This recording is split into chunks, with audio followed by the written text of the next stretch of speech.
కళావతిని తెలికెత్తలంతా చక్కగా అలంకరించి మత్తెక్కించే మల్లెపూలిని కుప్పులో పెట్టి సుగంధ ద్రవ్యాలన్నీ ఒంటి నిండా పులిమి మామూలుగా లోపలకు పంపించారు. ఆమె పరవశించిపోతుంది.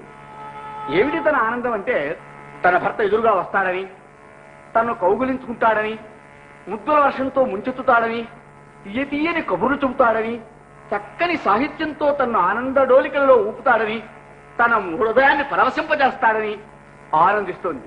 తీరా లోపలికి వెళ్లేసరికి ఎదురులాడలేదు సరిగదా నిద్రపోతున్నాడు, కౌగలించుకోలేదు సరిగదా కలవరిస్తున్నాడు, ముద్దు పెట్టలేదు సరిగదా ముద్దులాగా పడుకున్నాడు.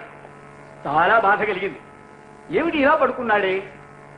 ఓహో, బహుశా నేను ఆలస్యంగా వచ్చానని అలిగారేమో, పాట పాడలేదని కోపమేమో, ఆట ఆడలేదని ఆగ్రహమేమో.